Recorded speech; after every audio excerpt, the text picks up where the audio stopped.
আমরা একটা প্রতিকৃতি দেখছি যেখানে দেখানো হয়েছে আবহমান গ্রাম বাংলার যে গরুর বা মহিষের গাড়ি থাকে সেটা। এটা একটা মহিষের গাড়ি, একটি গাড়িয়াল সেই গাড়ি চালাচ্ছিলেন আর মহিষ দুটি গাড়িটাকে টানতেছিলেন। এটা ভেঙে দেওয়া হয়েছে যতটুকু শুনেছি 5ই আগস্টের গণঅভ্যুত্থানের পর। শুধু এটি নয়, এই ডাক বাংলোর ভিতরে অনেকগুলো স্থাপনা ছিল, প্রতিকৃতি ছিল যেগুলো ভেঙে দেওয়া হয়েছে।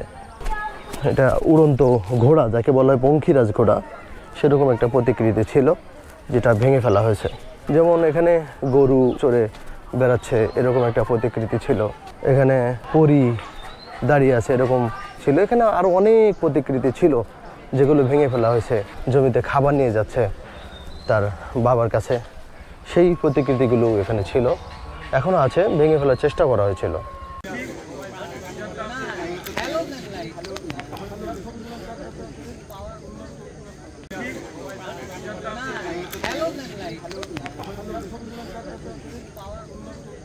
তেঁতুলিয়া ডাকবাংলো পঞ্চগড় জেলার তেঁতুলিয়ায় অবস্থিত একটি ঐতিহাসিক ও সুন্দর পর্যটন স্থান। এটি তেঁতুলিয়ার অন্যতম আকর্ষণীয় স্থান, যা প্রাচীন স্থাপত্য ও প্রাকৃতিক সৌন্দর্যের এক অসাধারণ মিলনস্থল। পাহাড়ি পরিবেশ ঘেরা এই ডাকবাংলোতে বসে কাঞ্চনজঙ্ঘার চূড়ার মনোমুগ্ধকর দৃশ্য উপভোগ করা যায়। ব্রিটিশ আমলে নির্মিত এই ডাকবাংলো প্রাচীন স্থাপত্য শৈলীর অন্যতম নিদর্শন। এর কাঠের তৈরি বারান্দা, প্রশস্ত উঠান এবং চারপাশে সবুজ বাগান পর্যটকদের কাছে বিশেষ আকর্ষণীয়। এই জায়গার নির্মাণ শৈলীতে ঐতিহ্যের ছোঁয়া স্পষ্ট। শীতকালে আকাশ পরিষ্কার থাকলে ডাকবাংলোর প্রাঙ্গণ থেকে কাঞ্চনজঙ্ঘার বরফে আচ্ছাদিত চূড়ার দৃশ্য স্পষ্টভাবে দেখা যায়। সূর্যোদয়ের সময় এই দৃশ্য বিশেষ করে মনোরম হয়ে ওঠে, যা পর্যটকদের মুগ্ধ করে। ডাকবাংলোর চারপাশ বিস্তৃত সবুজ চা বাগান, স্নিগ্ধ পরিবেশ প্রকৃতিপ্রেমীর জন্য স্বর্গস্বরূপ। পাখির কিচিরমিচির, হালকা হিমেল বাতাস এবং সবুজের ছায়ায় ঢাকা ডাকবাংলো একেবারেই নিরিবিলি একটি জায়গা। তেঁতুলিয়ায় ঠান্ডা আবহাওয়ায় ডাকবাংলোতে থাকার অভিজ্ঞতা আরও বিশেষ হয়ে ওঠে। যারা প্রকৃতির মাঝে সময় কাটাতে চান তাদের জন্য এটি একটি উপযুক্ত স্থান। ডাকবাংলোতে পর্যটকদের জন্য থাকার সুব্যবস্থা রয়েছে। এখানে থাকা মানে শহরের কোলাহল থেকে দূরে নিরিবিলি পরিবেশে বিশ্রাম নেওয়া। তেঁতুলিয়ার অন্যতম পর্যটন স্থান যেমন বাংলাবান্ধা, চা বাগান এবং তেঁতুলিয়া বাজার খুব কাছেই অবস্থিত, যা সহজেই ঘুরে দেখা যায়। বন্ধুরা, আজকের ভিডিওটিতে দেখাবো তেঁতুলিয়ার ডাকবাংলো নিয়ে বিস্তারিত। অপরূপ তেঁতুলিয়া বা মায়াবতী তেঁতুলিয়ার 6ষ্ঠ পর্ব এটি। এর আগেও 5টি পর্ব প্রচারিত হয়েছে। ডেসক্রিপশন বক্সে লিঙ্ক দেওয়া আছে, চাইলে দেখে আসতে পারেন।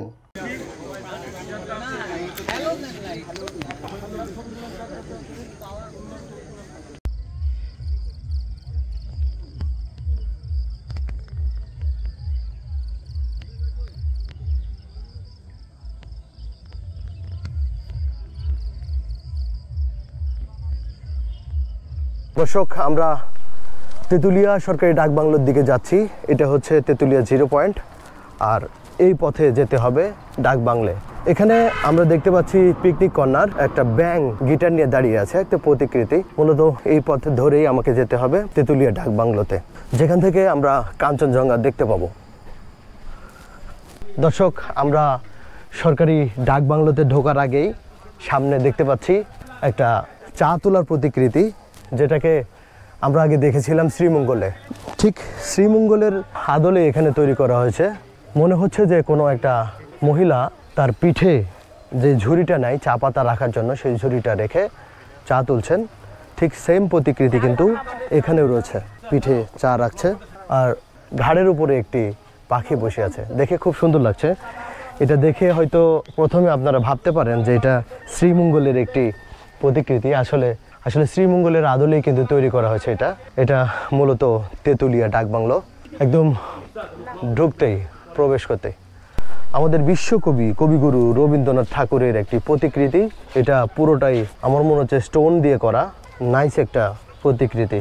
একদম ডাকবাংলোতে ঢোকার মুখেই উপরে উঠতেই হাতের বামে পড়বে এই প্রতিকৃতিটি। আমরা যে ডাকবাংলোটা বলি, মূলত এটা হচ্ছে ডাকবাংলো। আর এই ডাকবাংলোর এখানে যে থাকার জায়গাটা থাকে, যেগুলো গেস্ট হাউস, আসলে গেস্ট হাউসের একটা পার্ট রয়েছে এখানে আর সামনে রয়েছে। আমরা একটা প্রতিকৃতি দেখছি যেখানে দেখানো হয়েছে আবহমান গ্রাম বাংলার যে গরুর বা মহিষের গাড়ি থাকে সেটা। এটা একটা মহিষের গাড়ি, একটি গাড়িয়াল সেই গাড়ি চালাচ্ছিলেন আর মহিষ দুটি গাড়িটাকে টানতেছিলেন। আনফর্চুনেটলি বলা যায় যে সেটা ভেঙে গেছে। এটা ভেঙে দেওয়া হয়েছে যতটুকু শুনেছি 5ই আগস্টের গণ অভ্যুত্থানের পর এগুলো ভেঙে দেওয়া হয়েছে। শুধু এটি নয়, এই ডাকবাংলোর ভিতরে অনেকগুলো স্থাপনা ছিল, প্রতিকৃতি ছিল, যেগুলো ভেঙে দেওয়া হয়েছে। এখানে ক্যাম্পিংয়ের আলাদাভাবে ব্যবস্থা করা থাকে। আসলে বিভিন্ন জায়গা থেকে পর্যটক আসে, প্রচুর পরিমাণে পর্যটক আসে, যাদের অ্যাকোমোডেশনের ব্যবস্থা এখানে করা যায় না, সেজন্য এক্সট্রাভাবে ক্যাম্পিংয়ের ব্যবস্থা এখানে করা থাকে। আমরা এই ডাকবাংলোর যে পুরো পরিবেশটা দেখে আসলে অভিভূত হয়েছি। এখানে এসে কাঞ্চনজঙ্ঘা দেখার সৌভাগ্য হয়নি, কপাল খারাপ ছিল, যে জন্য ওয়েদারের খুব একটা ভালো সাড়া না পাওয়ায় কাঞ্চনজঙ্ঘা দেখা যায়নি। তবে কাঞ্চনজঙ্ঘা দেখতে না পেলেও এই ডাকবাংলো এবং তেঁতুলিয়ার বিভিন্ন পর্যটনের স্পট দেখার পরে সেই আফসোস আর থাকলো না। দর্শক, এটাও একটা গেস্ট হাউস। বিভিন্ন ক্যাটাগরির বিভিন্ন গেস্ট হাউস কিন্তু এখানে রয়েছে। আমি যে বলেছিলাম বিভিন্ন স্থাপত্য ভেঙে ফেলা হয়েছে। এটাও দেখেন, এটা উড়ন্ত ঘোড়া, যাকে বলা হয় পঙ্খিরাজ ঘোড়া, সেরকম একটা প্রতিকৃতি ছিল যেটা ভেঙে ফেলা হয়েছে। যেমন এখানে গরু চড়ে বেড়াচ্ছে, এরকম একটা প্রতিকৃতি ছিল। এখানে পরী দাঁড়িয়ে আছে, এরকম ছিল। এখানে আরও অনেক প্রতিকৃতি ছিল যেগুলো ভেঙে ফেলা হয়েছে। জমিতে যাচ্ছে কৃষক, আর কৃষানি বাচ্চা নিয়ে জমিতে খাবার নিয়ে যাচ্ছে তার বাবার কাছে। সেই প্রতিকৃতিগুলো এখানে ছিল, এখনও আছে, ভেঙে ফেলার চেষ্টা করা হয়েছিল। এটা আসলে জেলা পরিষদের ডাকবাংলো, যেটার ভিতরে আসলে কিছু নেই, বিশাল গাছ দেখতে পাচ্ছি। এছাড়া দেখার মতো কিছু নেই বলে ভিতরে গেলাম না। আমরা যদি সরকারি ডাকবাংলোর পুরো এরিয়া দেখার চেষ্টা করি, তো এই কর্নারগুলোতে দেখা যাচ্ছে বেশ কয়েকটা দোকান রয়েছে, আর এ পাশে রয়েছে পাবলিক টয়লেট। এখানে ওয়াশরুম ইউজ করলে পার পারসন 10 টাকা করে দিতে হয়। ডাকবাংলোর ভিতরে প্রত্যেকটা গাছের বয়স কিন্তু অনেক বেশি, শতবর্ষী পর্যন্ত গাছ রয়েছে এখানে। আর এখানে বেশ সুন্দর পরিবেশ সৃষ্টি করা হয়েছে, যেন বাচ্চাদেরকে নিয়ে খুব সুন্দরভাবে ঘোরা যায়। এখানে দোলনা বিভিন্ন ধরনের স্থাপনা, আর এখানে পুরোটাই গাছগাছালিতে ঢাকা থাকার কারণে প্রচুর ফুল এবং সবুজে ঘেরা এই ডাকবাংলোটি। ডাকবাংলোর মাঝে মাঝেই এরকম বসার জায়গা রয়েছে, যেখানে বসে খুব সুন্দরভাবে সময় কাটানো যায়। এই ডাকবাংলোর ভিতরে প্রচুর পরিমাণে স্থাপত্য ছিল, যেমন এটা একটি স্থাপনা, হাউ আর ইউ। এই স্থাপনাগুলো 5ই আগস্টের গণ অভ্যুত্থানের সময় ভেঙে ফেলা হয়েছে। এটাও ভাঙার চেষ্টা করা হয়েছে, সম্ভবত আর ভাঙেনি, কিন্তু আরও যে স্থাপনাগুলো ছিল সবগুলো ভেঙে ফেলা হয়েছে। এখানে ওয়াচ টাওয়ারের মতো একটি স্থাপনা দেখছি, সম্ভবত এটি ওয়াচ টাওয়ারই। এখানে থেকে কাঞ্চনজঙ্ঘা দেখা যায়। আমরা যদি ওয়াচ টাওয়ারে ওঠার চেষ্টা করি, দেখি সিঁড়িগুলো খুব খাড়া, উঠতে একটু কষ্ট লাগে। এখান থেকেও কাঞ্চনজঙ্ঘা দেখা যায়, যদি কাঞ্চনজঙ্ঘা দেখার সৌভাগ্য থাকে। এখান থেকে মূলত পুরো ডাকবাংলোটাকে খুব সুন্দরভাবে দেখা যায়, সুন্দরই লাগছে এখান থেকে।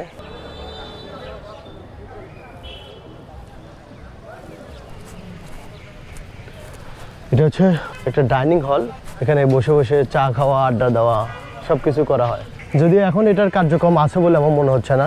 এখানে একটা ঈগলের প্রতিকৃতি দেখতে পাচ্ছি, আর প্রচুর পরিমাণে গাছপালা আছে, সেটা তো বললামই। বীরশ্রেষ্ঠ স্মরণে এই তরুণটি করা হয়েছে, যেখান থেকে 7 জন বীরশ্রেষ্ঠের ছবি দেওয়া আছে এবং নাম সহ জন্ম মৃত্যু এইসব লেখা আছে।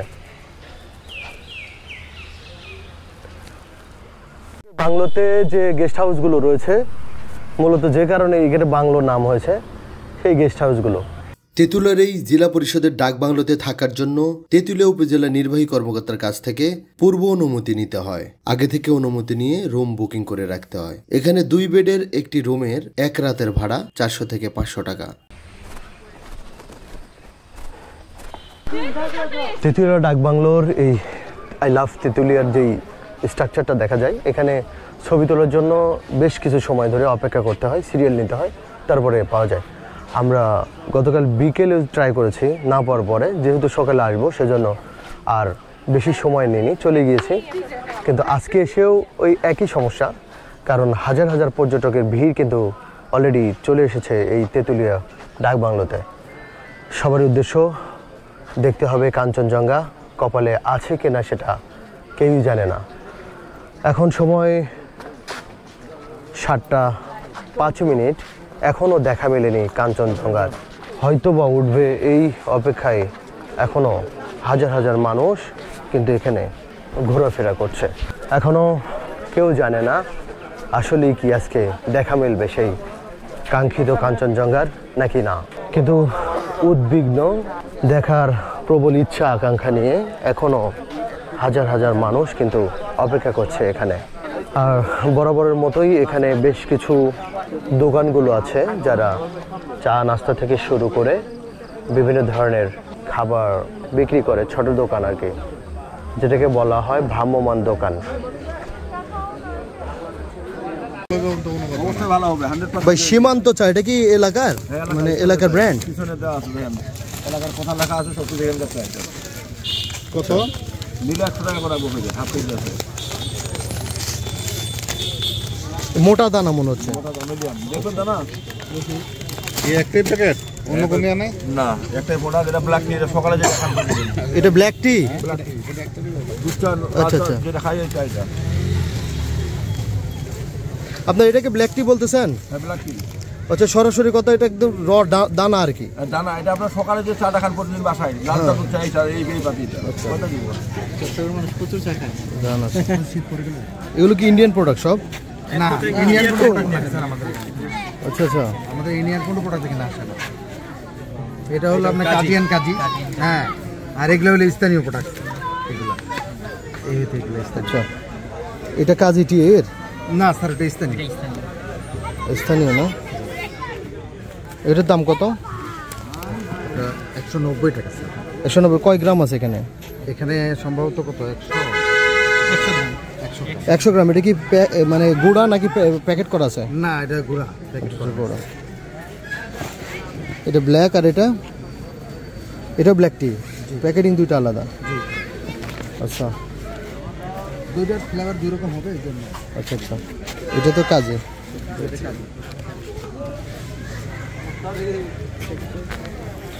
পারফিউম। এটা কি? Green tea. গ্রিন টি, এটার দাম কত? দাম কত? 100 টাকা প্যাকেট। এই প্যাকেট? এই প্যাকেট 100 টাকা। এটা কি গ্রিন টি এত দাম ভাইয়া? এটা কি গ্রিন টি এত দাম? এটা এই যে কচি পাতাগুলো আছে না, হ্যাঁ, হ্যাঁ। সেগুলো তুলে বানানো। এটা কি পানিতে সিদ্ধ করতে হবে? হ্যাঁ, আচ্ছা, আমরা যে গ্রিন টি খাই সেটা না, সেটা না? অনেক ধরনের। আমরা যেমন গ্রিন টি খাই, এটা মনে করেন যে ডাইরেক্ট বাগান থেকে তুলে মনে করেন যে তারপর মেশিনে ইয়া করা নিয়ে হয়। যাবেন, আপনার 3টা রোগ এমনি ভালো হয়ে যাবে। এটা 1 কেজি দাম। কলা 10টা আর সুপুরি 2টা কত?